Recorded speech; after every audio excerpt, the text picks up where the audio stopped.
This is good. Ooh, more cutscene stuff. How do people draw? I'm sorry, I'm one of those people that complain about not being able to draw. Oh. Is that like a real picture? That can't be drawn, right? I don't know. The gate looked far too pompous for what it was. In fact, the gates in general seem to do that, but this one especially so. Red bricks, black wrought iron and grey plaster assembled into a whole that didn't feel welcoming at all.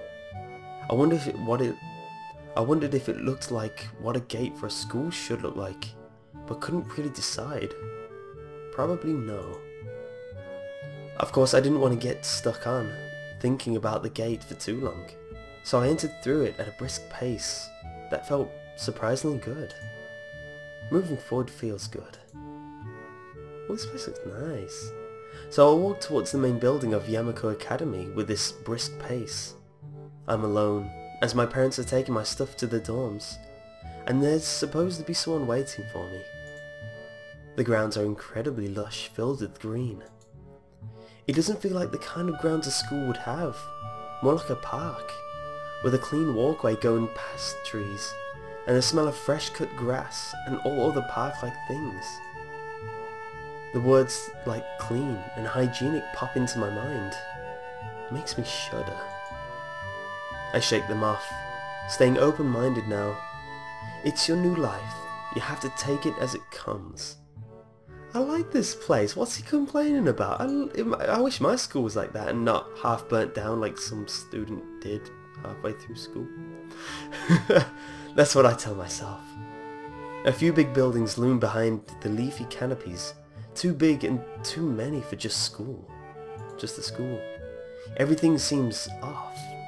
It's different from what I thought I knew about schools.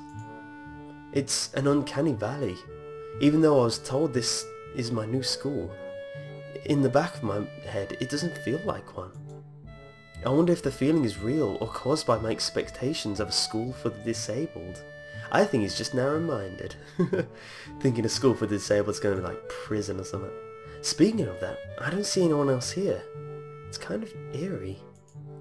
It makes me wish there was somebody here so I can anchor myself to something tangible, instead of having this feeling that I stepped into another dimension. The trees hum with the wind, and the green hues flashing all around me catch my attention. It makes me think about hospitals again. How they say that the operating rooms are painted green because green is a calming colour. Pretty sure blue's the calming colour, but whatever. So why am I feeling this anxious, despite all this greenery? Only after I stand in front of the hefty, I don't know what the word is, haughty main building, I surprised myself by realizing why the gate bothered me. It was the last chance I had to turn back.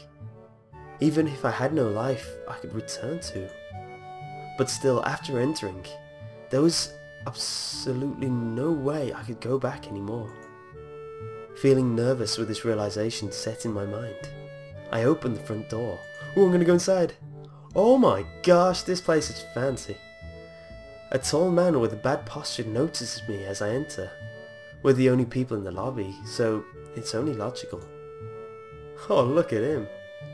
You must be Nikki? Nakai?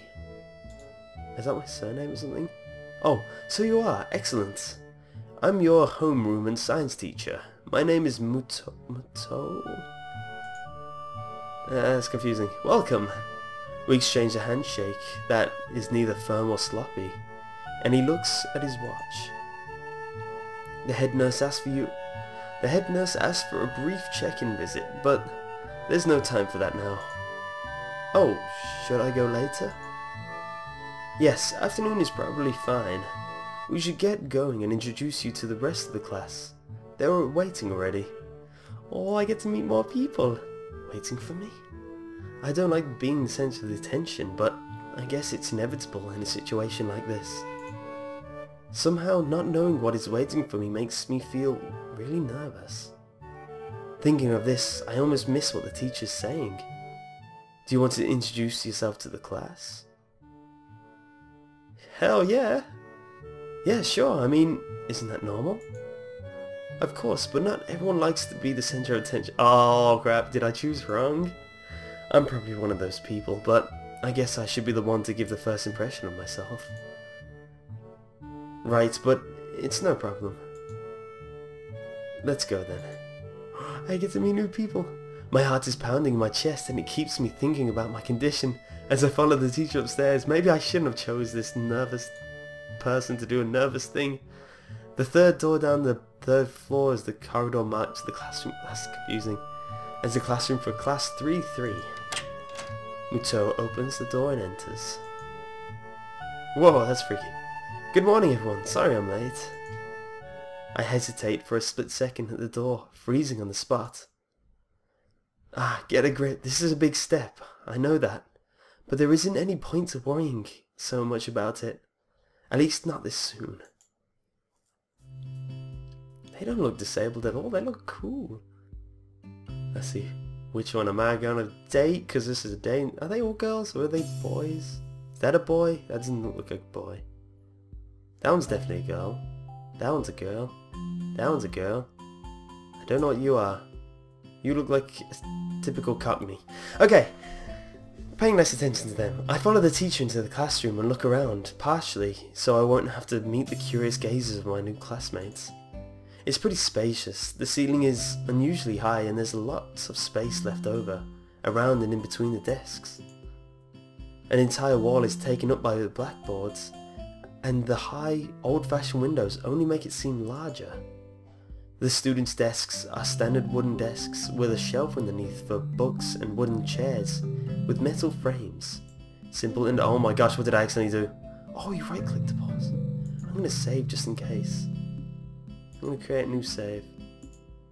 That was random, but yes. Simple and efficient. I stop walking in front of the classroom and face the other students. They all look normal, like students in any other school. But then, why would they be here? They're probably like me and have something wrong with them. Only it's not just immediately obvious. Then I notice that one of the girls seems to be missing the thumb of the right hand. It's a little jarring. I see them sputter. Look at that guy! That's definitely a girl. Is that a boy or girl? It's so confusing. Despite the natural tendency to listen to when someone's talking about you, I tune out the teacher's speech halfway through while he introduces me to the class. Where's the missing thumb person? I want to see a missing thumb. That's definitely a girl.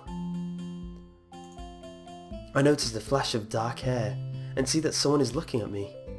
A girl with really long, straight hair that is pretty eye-catching. As she sees me looking at her, she covers her face with a hand as if it'll make her invisible. I think that was... I remember seeing her. She was like off the side though. There is one boy with a cane leaning against the lockers at the rear of the class. It's weird seeing someone as so young with a cane. Another girl seems to be making some weird hand motions. Sign language?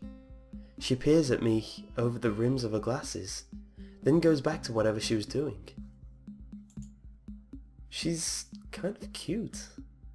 So is the cheery looking girl with the pink hair sitting next to her. Oh, that's her. And this is the pink girl.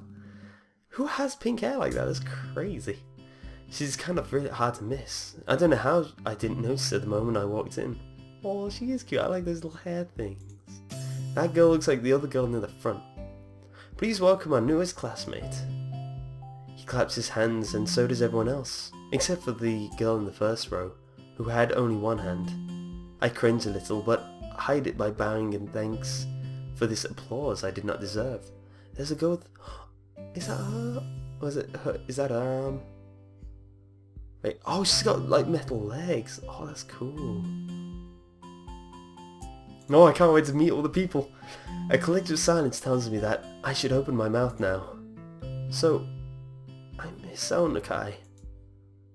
And after that, my hobbies are reading and soccer. No, football. This is England, damn it. In my head, canon, this is England. I hope to get along well with everyone, even though I'm a new student. And after that? I'm being so boring. This is exactly what, like every self-introduction ever. I have to say something more exciting. I end up saying nothing, and the teacher picks up from there. Everyone seems to be satisfied, even with what little I said, though. A few girls are even whispering to each other, throwing glances at me. It could have gone worse. I listen to the teacher as he drones on about getting along while letting my gaze sweep across the classroom. Everyone seems to be listening to him intently, and when he's done, they clap their hands again, which feels like a weird thing to do. The first row claps on this round, with her one hand on her wrist. I can't even read anymore, my eyes are getting tired. Also, she has a stump. What's her problem? She does not look disabled at all. It makes me feel a little bad.